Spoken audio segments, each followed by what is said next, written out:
coisa que eu queria saber é o seguinte. Vocês entenderam por que um paciente que tem internação por unha encravada, que está eutrófico, ou seja, que não tem nenhuma alteração imunológica, cardiológica, só tem uma unha encravada, e internou. E aí, subitamente, eu resolvi dar 4 litros de soro endovenoso para ele. E, em vez de prescrever alguma coisa para dor no pé, eu resolvi dar 4 litros de soro.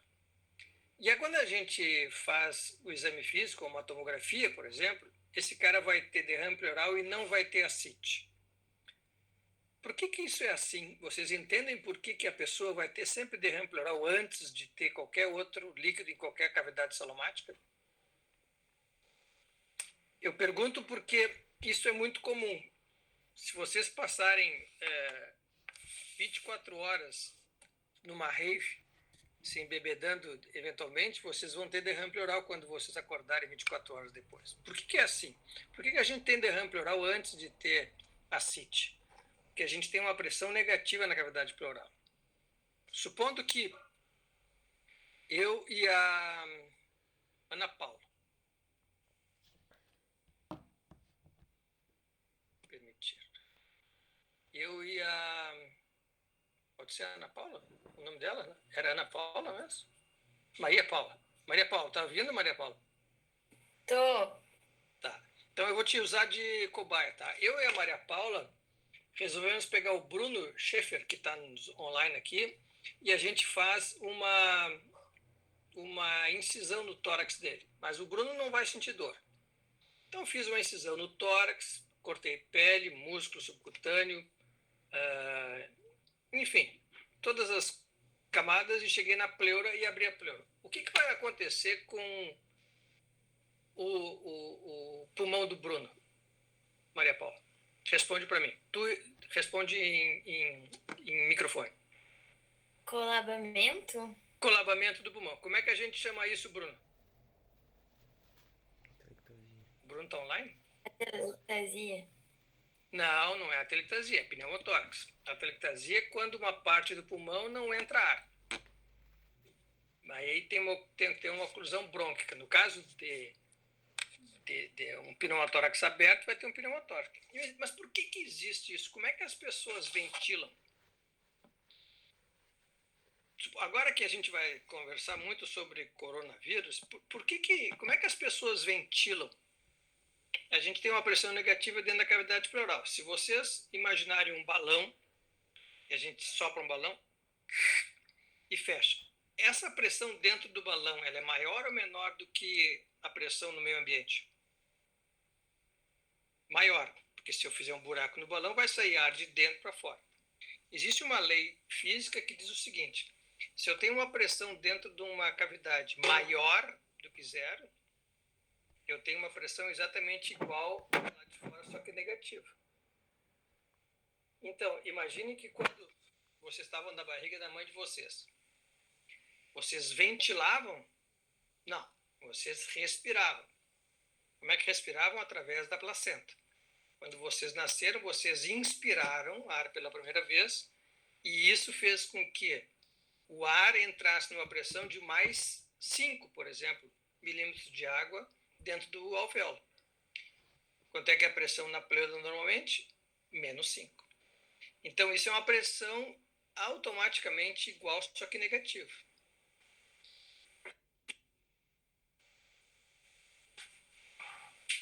O que vai acontecer com essa situação? Se eu inspirar profundamente, eu vou aumentar a pressão negativa, e isso vai fazer com que a pressão passe de menos 5 para menos 10. Isso vai puxar o pulmão em direção à costela. É a inspiração. Depois eu resolvo o problema do CO2 lá, e O2, relaxo, e a musculatura abdominal e a torácica e o diafragma empurram o ar para fora. Tanto é que a gente gasta energia para colocar o ar para dentro e não para fora. Então, tendo a pressão negativa na cavidade pleural e uma pressão positiva, por exemplo, dentro do abdômen, eu vou ter sempre derrame pleural antes de qualquer outra coisa. Por isso que o derrame pleural é muito comum. Só que a gente tem que saber que às vezes o derrame pleural é não é uma doença da pleura. No caso que eu dei 4 litros de soro para uma pessoa, ela está com sobrecarga de volume. Muito bem. Pensem no seguinte, se eu tenho um paciente que tem sobrecarga de volume, ele tem algum tipo de inflamação entre o alvéolo e o capilar? Não, ele não tem. Ele só tem sobrecarga de volume. Então, pelo aquele conceito que existe de permeabilidade, o que vai passar de dentro do capilar para fora do capilar? Água ou água e mais outras substâncias? Só água, né? Porque não existe nenhum processo inflamatório. Então, esse primeiro conceito que vocês têm que entender, que o derrame pleural é por um distúrbio de pressão oncótica hidrostática, ou seja, eu tenho mais líquido dentro do sistema venoso e esse líquido passa de dentro do vaso para dentro do interstício ou dentro da cavidade pleural sem passar outra substância. Então, o que vai ter no líquido pleural? Água, né? Só isso. Vai ter água e é isso aí. Muito bem. E se eu tiver inflamação? Isso aí, nós vamos ter que ter uma doença na pleura para ter inflamação. Então, esse é o primeiro conceito que eu tenho que passar para vocês. O aumento da pressão hidrostática, ele pode acontecer por várias situações.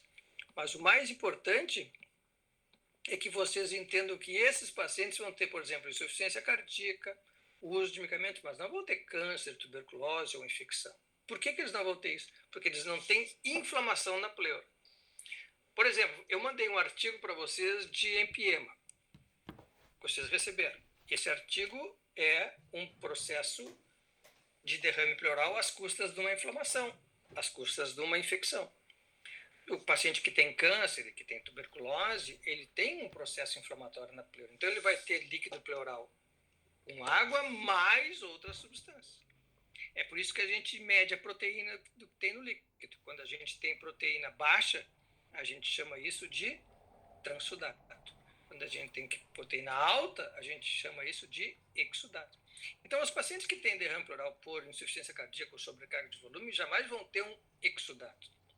E os pacientes que têm câncer, tuberculose e empiema, que vocês leram, vão ter derrame às custas de um exudato. Esse é o primeiro conceito que eu acho que vocês têm que entender.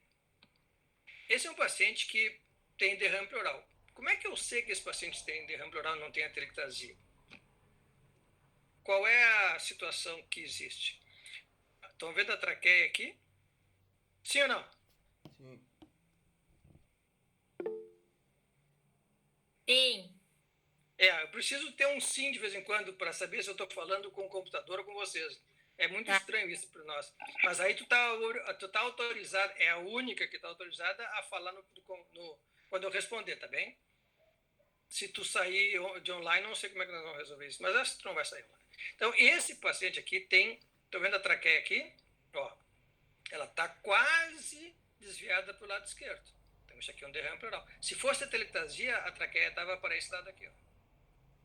Ela estava puxada pelo lado. Por quê? Porque aí não passou ar para dentro do pulmão, ele colabou e puxou o mediastino para esse lado. Então, isso que a gente sabe que é um derrame pleural. Bom, aqui ficava fácil que tem um derrame pleural. Claro que existem drogas que podem dar derrame pleural, mas isso é muito incomum e o derrame é pequeno e normalmente é assintomático. A grande maioria dos pacientes que têm derrame pleural tem derrame pleural por infecção, que pode ser pneumonia, na maioria deles, tuberculose ou casos de câncer. Muito bem. Eu vou tentar imaginar para vocês a seguinte situação. Como é que eu posso desenhar aqui, né? Tem alguma coisa que eu possa desenhar? Tem algum programa que eu possa escrever aqui? Deixa eu criar uma nova aula aqui. Novo slide. Muito bem. Esquema. Estão vendo? Sim. Derrame. Sem inflamação.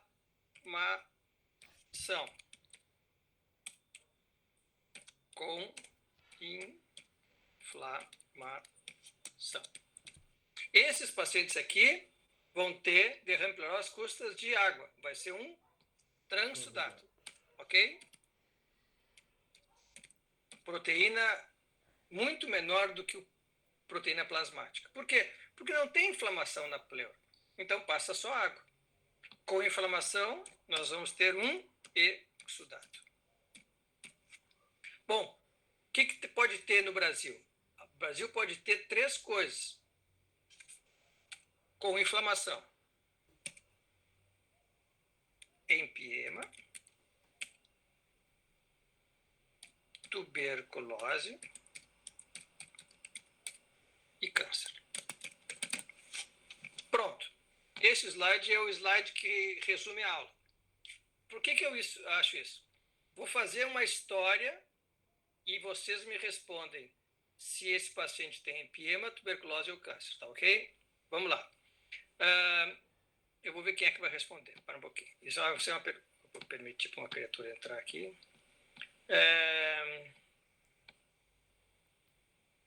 Gustavo Kern. Tá ok, Gustavo? Tá ouvindo? Responde. Pode abrir o teu microfone.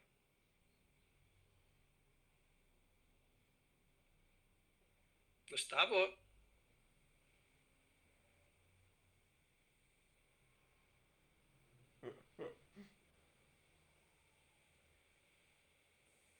Gustavo, tu tá ouvindo? Vamos tentar outra aqui. Será que os caras ligam o negócio e vão dormir, né? Júlia, tá ouvindo?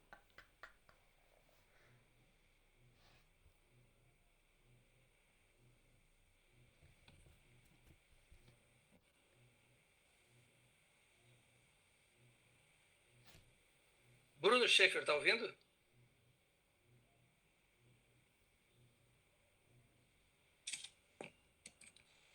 Não estou conseguindo ligar o microfone, a Júlia. Ah, entendi.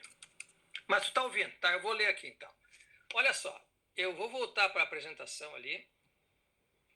E eu vou colocar uma situação e eu quero saber se esse paciente tem empiema, tuberculose ou câncer. Essa é uma paciente de 68 anos que teve um tumor de ovário há 15 anos e agora apareceu com derrame pleural. Ela emagreceu, tem tosse, não tem febre, não tem leucocitose e está com derrame pleural. Ela tem empiema, tuberculose ou câncer? Júlia, responde, pode ser no chat. Câncer, ótimo. Achar uma outra criatura que está online aqui, vamos ver. Camila Schultz. Camila?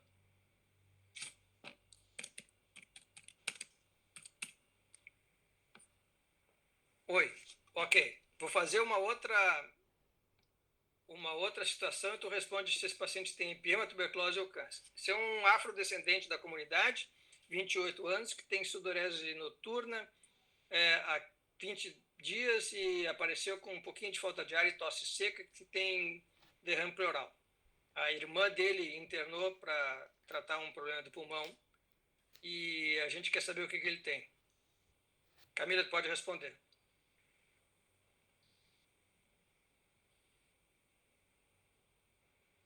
Tuberculose. Muito bem. Vamos achar uma outra criatura. Mas é interessante esse negócio aqui. Consigo ver as pessoas falar, cara. Vamos achar outra aqui. Guilherme Vila.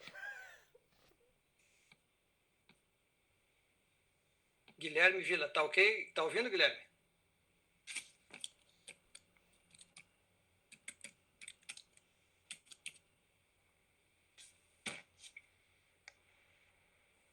O Guilherme não tá ouvindo. Vamos escolher outros aqui.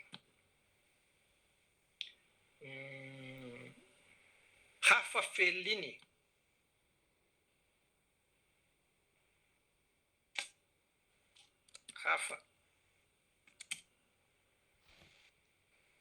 Rafa Fellini, ok. Então eu vou colocar agora uma situação para tu me dizer que o paciente tem empiema, tuberculose ou câncer.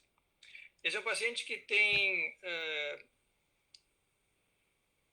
42 anos, ele estava com uma IVAS, infecção de viária superior, e aí ele tomou uns antibióticos por conta, melhorou um pouquinho, agora ele voltou com 40 de febre, escarro purulento, e tem calafrio e fez um raio-x e tem um derrame pleural. Esse paciente tem empiema, tuberculose ou câncer.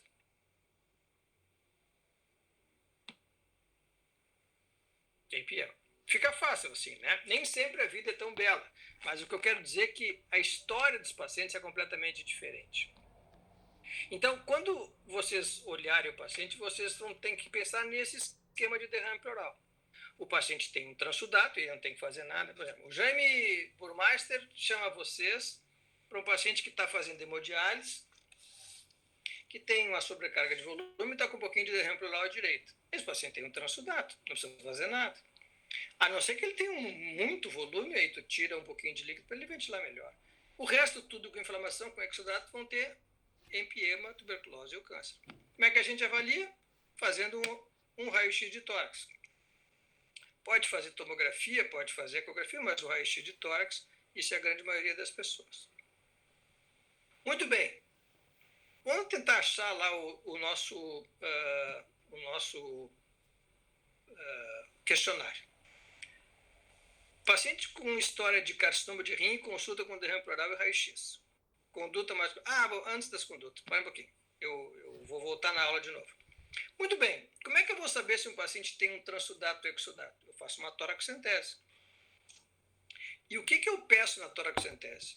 Primeiro de tudo, onde é que eu faço a toraxentese? Eu faço aqui, ó. Eu vejo onde é que a escápula termina, com o paciente sentado, e faço o raio-x. Aqui não dá para ver a escápula. Ficou ruim o raio-x. Mas eu acho que a escápula deve estar terminando aqui, ó. Tá vendo aqui, ó? Então ele faz um para baixo. E aí funciona acima da costela, não abaixo da costela, para não pegar o feixe. E o que faz com esse líquido? Aí que tá. A gente pede isso aqui. Para todo mundo, não. Por exemplo, se eu estou pensando que esse paciente tem um transsudato, eu peço só proteínas. Por quê? Porque se a proteína for baixa, não interessa nada disso. Esse paciente vai ter um derrame pleural às custas de uma sobrecarga de volume, ou uma insuficiência cardíaca, ou ele tomou um remédio que deu isso, ou ele fez hemodiálise, e aí não tem que fazer nada. Se eu estou convencido que esse paciente tem uma das 3 situações que a gente descreveu, empiema, tuberculose e câncer, eu tenho que fazer todo esse líquido aqui. Por quê? Porque, por exemplo, vocês viram, se eu tiver empiema e o pH for menor do que 7, eu tenho que saber se esse paciente vai ou não ter que fazer um procedimento cirúrgico. Existem critérios de derrame pleural por empiema ou por infecção que fazem com que eu pense ou não que esse paciente vai precisar de um procedimento cirúrgico. Grã cultural eu acho que é mais difícil porque está todo mundo usando antibiótico. E bar e fungos é mais raro ainda.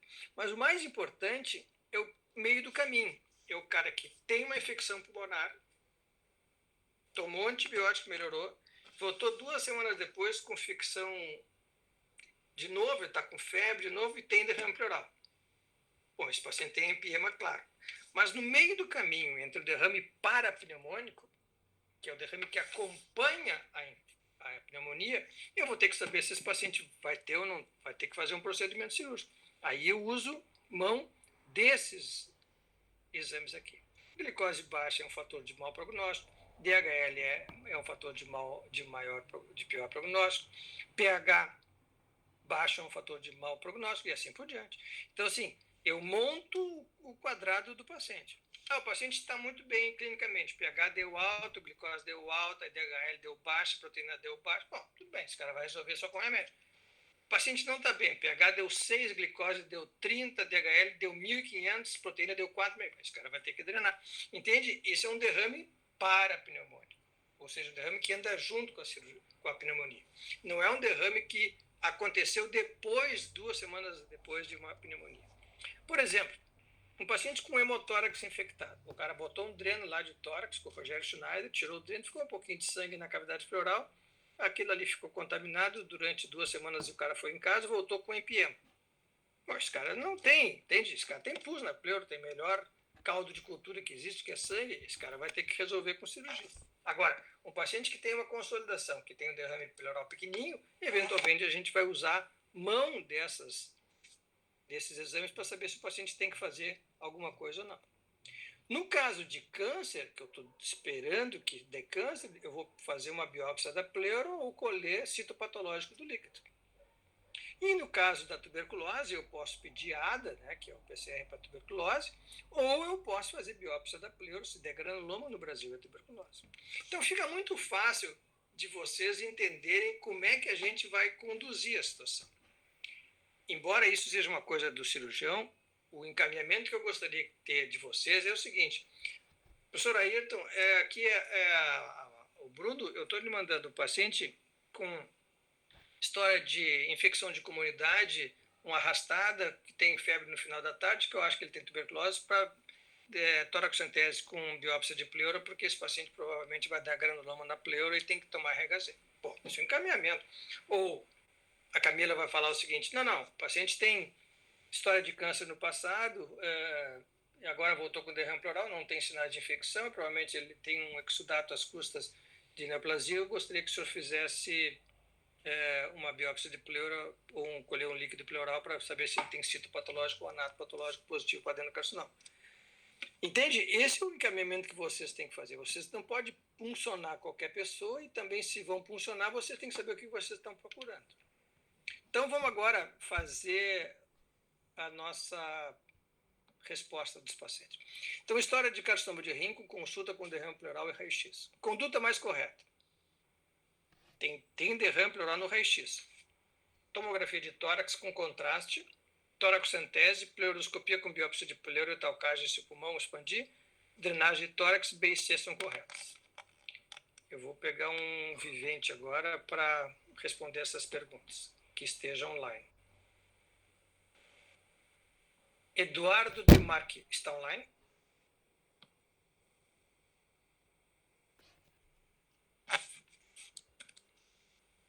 Eduardo.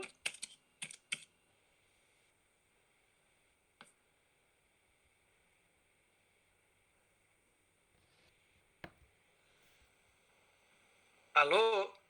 Alguém está ouvindo?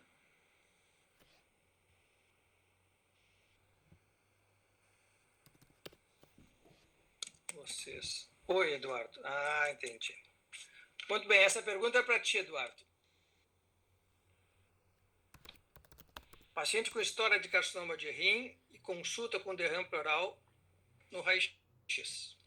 Conduta mais correta: tomografia de tórax com contraste e acompanhamento por 30 dias, toracocentese, pleuroscopia com biópsia de pleura, se mostrar que é câncer, talcagem e drenagem torácica. O que tu responderia? Letra E. B e C correta. B e C corretas. Mas eu acho que tudo bem, não está errado fazer toracocentese. Mas o que tu pediria na toracocentese? Qual é a tua suspeita? Tuberculose, câncer, sobrecarga de volume ou empiema?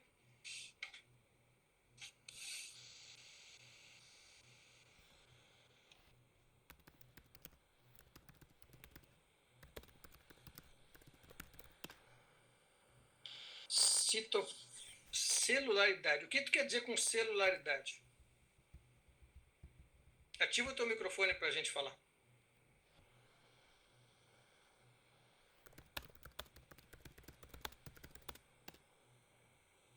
Estou sem microfone, professor. Tá, então o que tu quer dizer com celularidade? Nós não pedimos. Se tu olhar na minha aula aqui, ó, dos exames que a gente pede, não tem celularidade. O que tu quer dizer com celularidade? Tu quer saber se tem células malignas? Isso é o citopatológico. A tua suspeita é que esse paciente tenha câncer? Isso. Tá. Então tá. Então, assim, se o paciente tem câncer, tu tem que fazer biópsia da pleura para mostrar que é câncer, ou o citopatológico. Celularidade não existe. Não é isso. Existe, mas não é para isso aí que a gente tem que fazer. Então, eu pediria toracocentese com biópsia de pleura, ou faria uma biópsia de pleura dirigida com vídeo. Então, se nós olhar aqui, ó, A toracocentese só não resolve o problema porque a história dele é de câncer de rim e a biópsia de pleura tem que ser feita. Claro que eu posso ter um rendimento de 50%, 60% em líquido pleural com o citológico, mas se eu biopsiar a pleura, eu vou ter 100%. Então eu tenho que fazer uma biópsia de pleura, que pode ser com toracocentese ou pode ser direto com vídeo. A vantagem de fazer com vídeo é que se eu olhar que é câncer na hora e o patologista na hora me disser que é câncer e o pulmão ocupar o espaço, eu boto talco esterilizado que faz com que o pulmão grude na costela e esse paciente não vai ter derrame pleural mais. Isso não é um tratamento oncológico, mas é um tratamento sintomático. Os pacientes com derrame pleural têm em torno de 8 a 10